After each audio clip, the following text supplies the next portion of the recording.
see how to.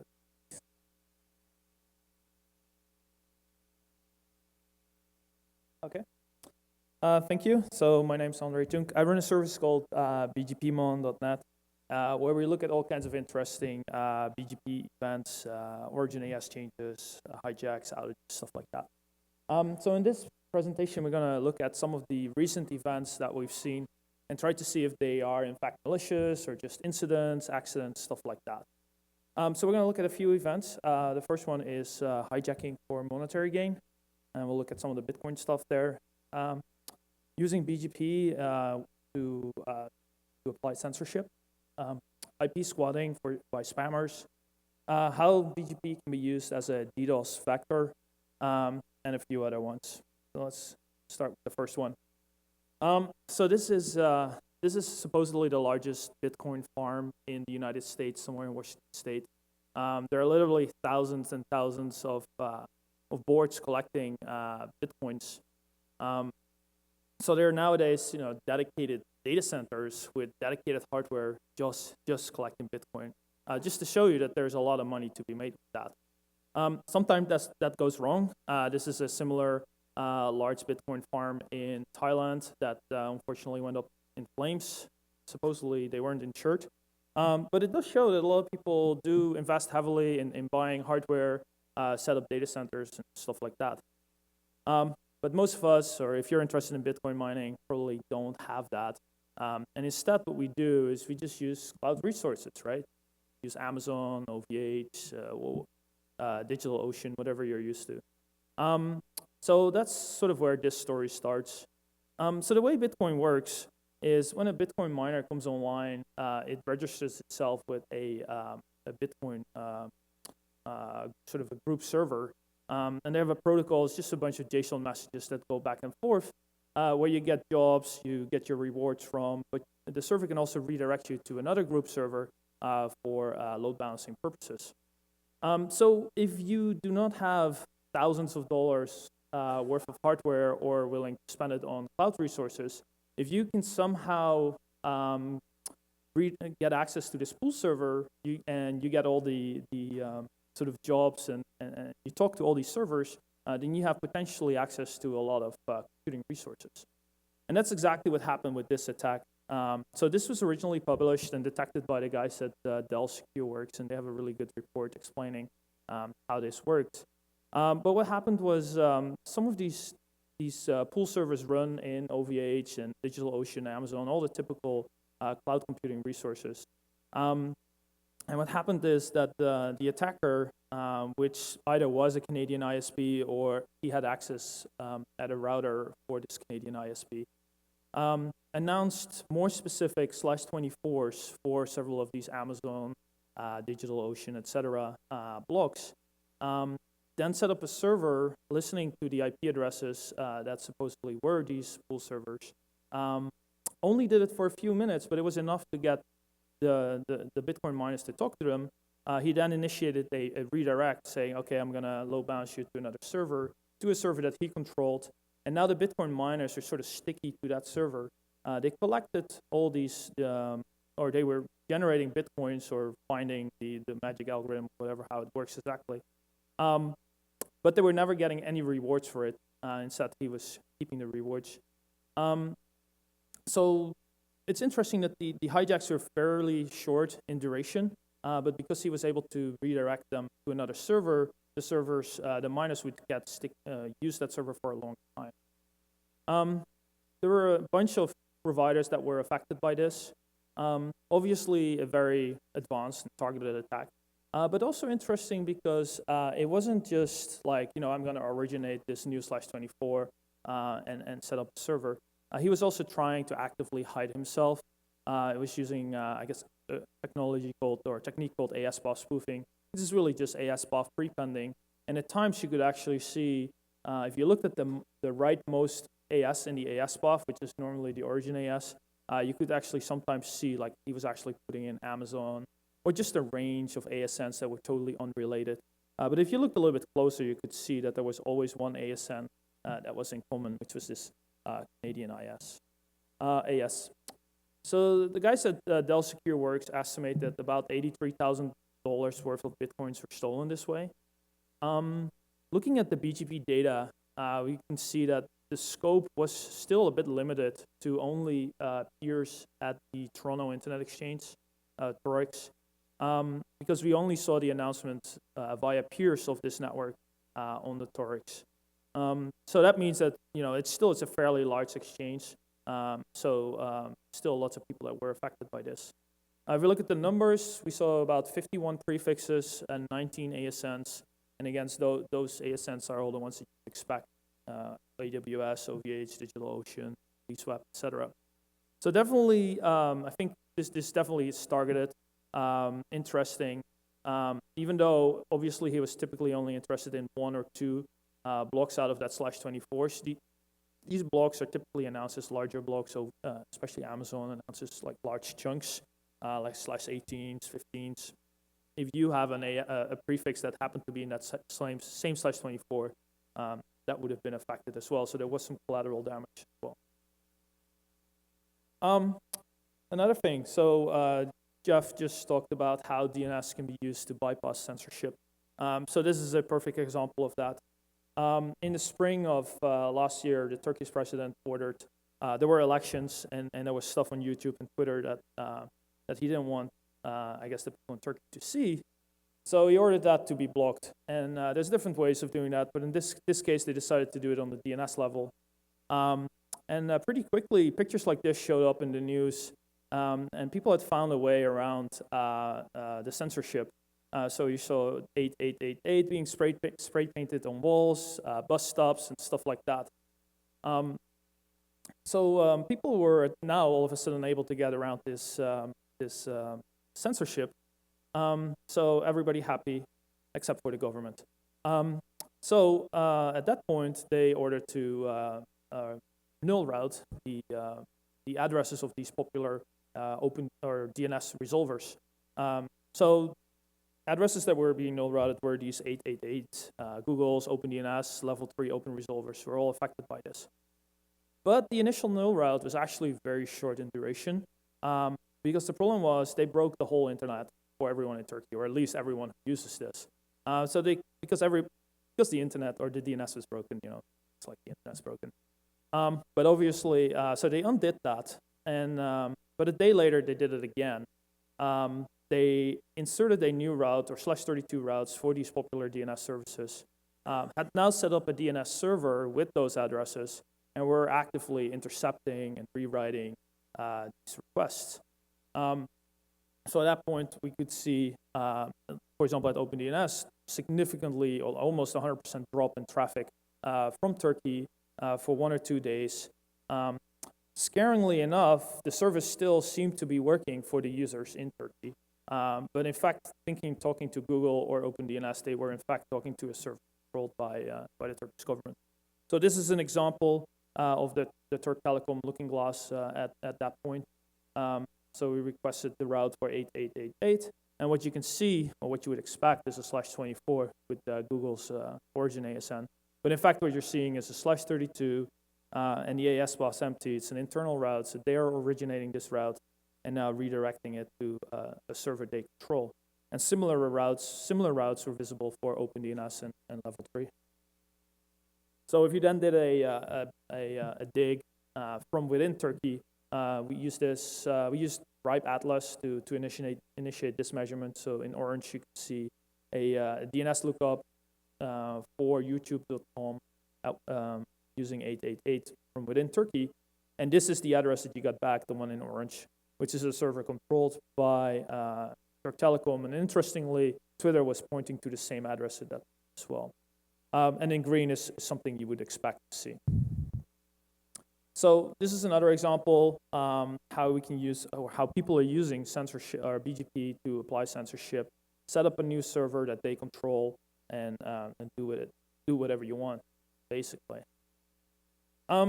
So one other example is IP squatting. So I think it's long been known and assumed that spammers use IP squatting to basically send spam. So their biggest problem is obviously we need clean addresses that did not end up on a blacklist yet. Once you start sending spam, it will take a few hours and it's there, and then you can't do it anymore, or at least you're not as effective. So the theory is that you use unannounced address space, and even though we're running out of address space or IPv4 address space, there's still large chunks of the IPv4 space that are unused. If you can just find those and announce them, then you send spam from those. You're virtually untraceable, and you can just rinse and repeat that over and over again.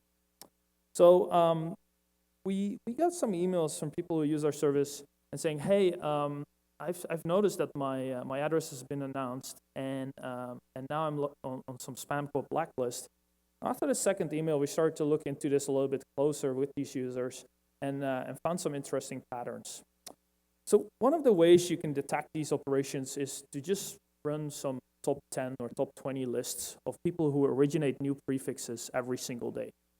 So, depending on the size of the network you run, if you're a small provider, you probably originate, I don't know, 1 or 2 prefixes. If you're a medium provider, you probably originate 1 to 2 new prefixes a month. If you're large, you do a handful a day. But if you do originate a dozen or so new prefixes each day, like these guys are doing, that's very suspicious. So you can easily create that list and find that. So we did that, created a top 20 list and just eyeball it and say, okay, it's level 3 NTT, bunch of DDoS mitigation providers that easily stand out. But whatever remained were sort of, providers I'd never really heard of. And so it's kind of weird that they were announcing new space every single day over and over. So we started visualizing some of that. And this is a screenshot from a tool called RipeStat, where you can just provide it with an ASN, and it shows you the lifetime of each of the prefixes over time. So each green line is the lifetime of a prefix. And you can see that, this operation, and there's quite a few of these, they basically announce new space for a few hours every day in batches of 8 prefixes, stop announcing it, and immediately start a new batch of prefixes. So very interesting. So we started to reach out to the upstream providers of these guys and say, hey, do you know what's going on? And it happened that we knew quite a few of these guys, so we worked with them. Some of you guys are in the room here. And first of all, we said, do you know what's going on? And one of the interesting things that we heard initially was, you know what, this customer is listed as a DDoS mitigation provider in our files, and that's the reason why they're announcing new space all the time. I was like, okay, that's interesting, because this space is not used by anyone, so I'm not sure who you're protecting. So we went on from there, and we're pretty quickly able to determine that, based on NetFlow data and stuff like that, this, it was indeed all spam, or at least all email. It's so much, basically 100% SMTP traffic, so much that it was almost suspicious. Like, there's no control traffic. There was basically no DNS traffic, no SSH traffic, or any of the other traffic that you would expect. So, it's a different discussion, but we think that there might be just another control channel into this operation.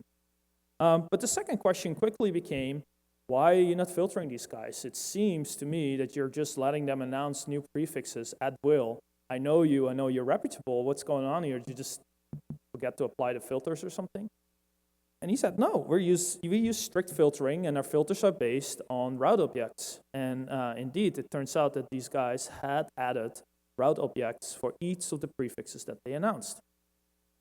Which highlights an interesting case, because the provider in question was doing what I guess most of us would expect them to do. There were route objects, they were generating filters every day, and still this got through. So the interesting thing is, so with RDB and some of the other databases, you can just add any route object you want for any prefix you want. So people can add prefixes or route objects for this, for Google, for DNS root name servers, for your prefixes, for my prefixes. It's scary stuff, right? Once it's in there, they will just, most of the providers will generate filters and you can announce it. Pretty scary. It's not like that with all databases, like RIPE and APNIC. There is some form of check if you actually own the block, but something like RDB, which is definitely one of the more popular providers, allow you to register in. It's not all bad though, because with this data, we are able to then look at what else is this AS doing? So we started to run a report for what other route objects are in there, and we saw thousands of route objects for this origin ASN, which, by the way, is registered to someone in Argentina, but that's also squatted. That AS hadn't been used in years. They probably just registered the email address and got access to it. But yeah, indeed, we were able to verify that there were route objects for announcements that were seen in the past and were used to spam. Many of those prefixes were now on spam lists. But it also gave us a looking glass into the future, because some of these things weren't announced yet and were indeed being announced over the next few days. And the other thing was, we can take a look at the maintainer object, and we find all kinds of interesting things. But one of the things was what we previously believed to be separate operations, as in like different ASNs and upstream ASNs, were actually one and the same operation, we believe, because they all shared the same maintainer. So that maintainer had created route objects for other ASNs and prefixes as well.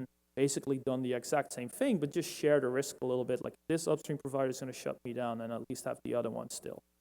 So we worked with the providers. Many of them did what they had to do, reached out to RDB, who apparently removed the account. Because a few days later, all those route objects were gone.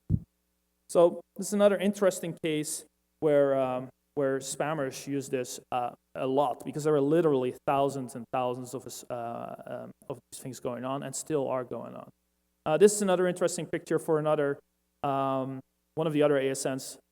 This is over December and January, and you can see two interesting gaps here, just over Christmas and New Year's, where apparently spamming doesn't have to happen, and they just take some vacation. So talking about spamming, this is in 2013. It's a little bit longer ago, but I think most of you remember the DDoS that almost broke the internet, or not. But either way, Spamhaus, one of the fighters of spam, was being attacked. They moved to Cloudflare and got 300 gigs of data, and lots of stuff broke. But at the same time, there was another attack vector. Someone, the same person who supposedly initiated the DDoS, also started to announce a /32 for one of the Spamhaus RBL servers. So an RBL server is basically a DNS server, and you say, is this IP address reputable or not? And it will return a positive or negative return. So what this guy had done is insert that route, actually set up a server, and was replying to DNS queries, and was actually saying, for every question, it's like, is this IP address spam or a spammer or a bad reputation? We say yes, yes, yes, yes. So basically, everything was marked as spam now. So the amount of spam that, or the amount of email that was marked as spam during this period went up significantly, basically rendering the Spamhaus service unusable for people, and they had to shut this down. So this was primarily seen, this particular announcement was seen over the Amsterdam Internet Exchange at that time. Which brings up another interesting point. If you remember the Bitcoin thing, that was also seen just on an IX on the Toronto Internet Exchange. So it's almost like, our providers tend to do a fairly good job of filtering. Obviously not perfect, but there are methods in place, and we've talked about that for a long time. But on internet exchanges, most of us don't. We just use max prefix filters, and if you announce 25 prefixes today, I probably allow you to do 30 or 40 or something like that. And if you sneak in one or two more, that nobody will really notice, which is why some of these things are more effective over internet exchanges. So another example here. So this internet in Syria has been talked about a lot. We've written about it, tweeted about it. So primarily around outages, right? So there's one major telecom provider in Syria, SDE. They've been offline every now and then. But as of December and again in January, we saw two unique events where they misoriginated or hijacked, whatever term you prefer, close to 1,500 prefixes, affecting about 300 autonomous systems. Typically for a few minutes. Obviously, I have no idea if this was intentional or not.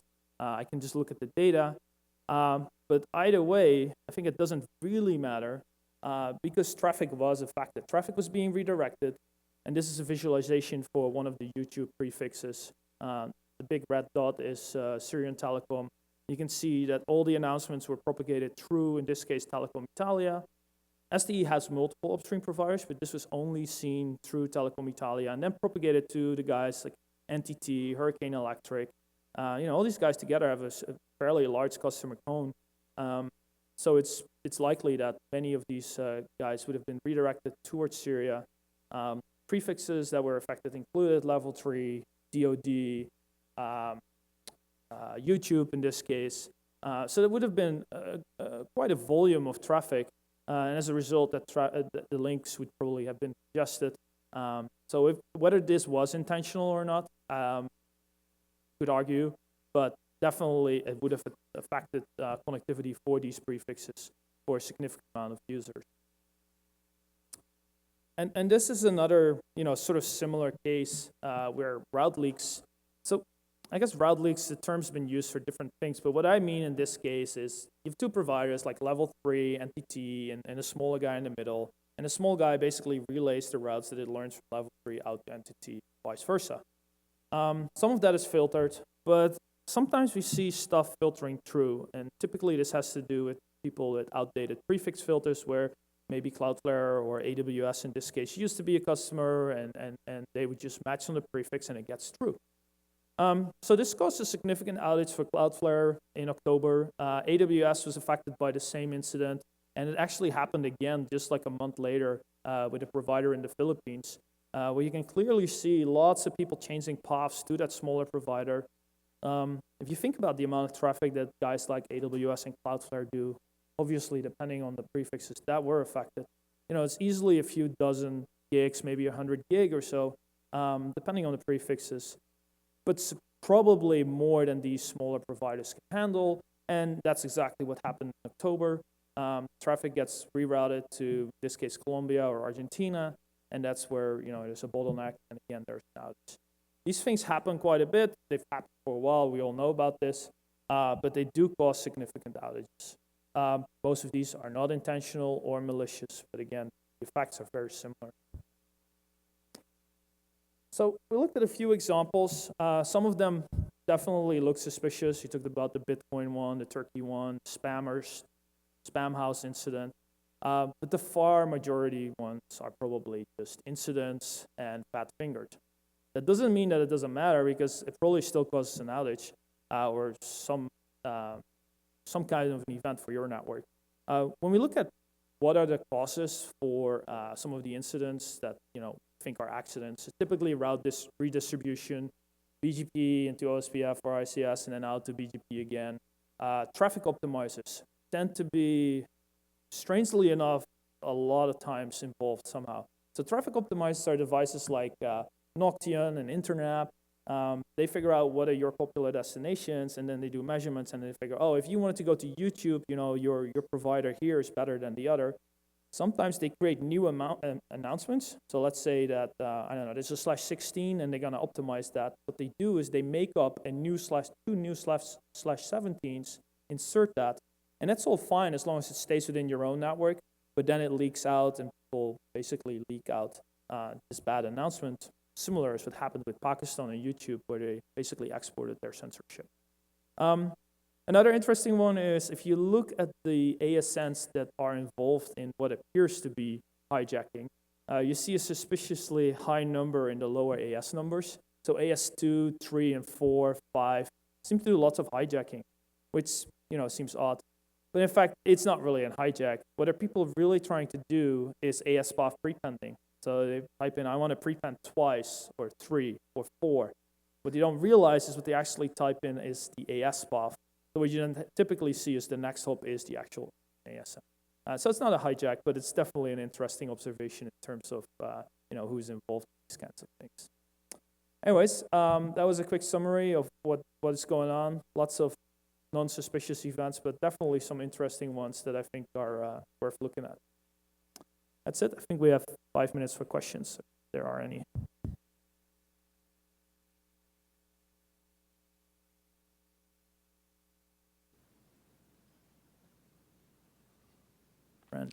Randy Bush, IJ. Good talk, Andre. Thank you.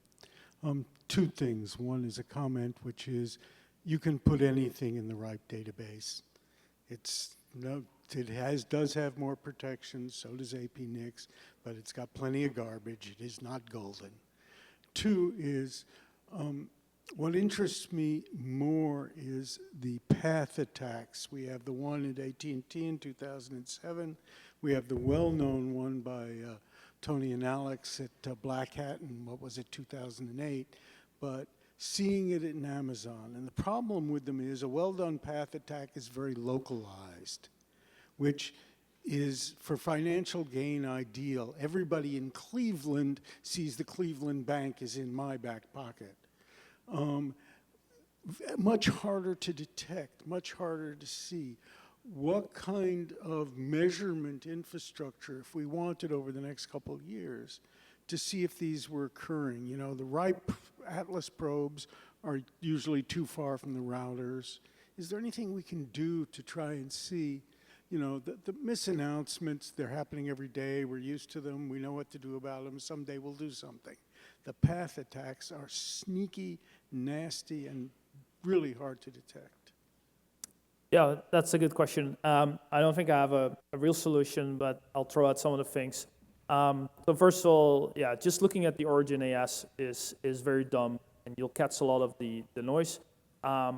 Looking at all the AS paths in sequence is, just in terms of compute, very expensive, but it's something you can do if you just filter out some of the select ones. What we've been doing is actually focusing on the new, more specific prefixes, and that's what we've seen with, I guess, the stealing the internet thing at DEF CON. They used a more specific. The one we saw with the Bitcoin ones, more specifics. So that helps us sort of filter out the noise, and every time there's a new, more specific, we do actually do a full path analysis and see, does this make sense? Do these origin ASNs really buy from each other? Are they really connected with each other? And if not, they are marked as suspicious. And at that point, we could do something with the RIPE Atlas project, launch trace routes and stuff like that. But it's very hard to just look at the AS path and see if that's normal, because there's no definition of what is normal. Sandy Murphy, Parsons. Wanted to talk about the RADB problem that you noticed. There is a security model for IRR systems, but it all derives from knowing who has the rights to speak for a prefix. RIPE and APNIC are in a position to know that. So in their case, they've implemented the security model. All the other IRRs that aren't associated with an RIR, and thank you so much for the person who got that confusing set of acronyms involved, they're not in a position to know authoritatively who has the rights to speak for a prefix. So they really can't do a rigorous trust model. There are RIRs that had IRRs that employed the security model, but their members asked them to turn that off because they like doing proxy registration for their customers. And there's no provision for securely doing that sort of thing. I also heard recently of someone who likes to track spammers and their activities, that they're beginning to be clever and devious about where they inject these announcements of unused space to places that aren't going to see the update traffic collected by RIS and route views and the other collector systems. So they're invisible to those systems that are trying to do anomaly detection. So, you know, they're smart and they're just keeping, we're having to keep track of where they're going all the time. It's an arms race. So, thank you. Yep. So I guess back to the spammers, that's actually interesting, because I guess if you try to localize it, then, you know, spamming won't work as well. Unless you want to specifically target certain providers, this is when it will work, and there are definitely some rumors going around that certain providers are targeted more than others. When we did some trace routes to some of the IP addresses that were being announced just briefly, the trace route would just die, and then you would see many, many stars, and so they were definitely trying to hide. We were just basically trying to map the infrastructure. And then all of a sudden, like after like 5, 6 timeouts or whatever, we saw another IP. The RTT it increased significantly, and it mapped to a provider somewhere in Chicago. So these two separate operations that we thought to believe separate, we later on mapped them to probably LA. So they were both buying out of LA. But then there seems to be some kind of overlay network or something. That's what I think it works. There's an overlay network. You just have a simple, I don't know, data center somewhere. Have GRE tunnels or something going to whatever exit points where they can buy their transit from. And so if you do some traces, I think it was a mistake because it only worked once or twice. But it was interesting that all of a sudden something else with a much higher RTT in Chicago popped up from some obscure provider I'd never heard of. Okay. Thank you.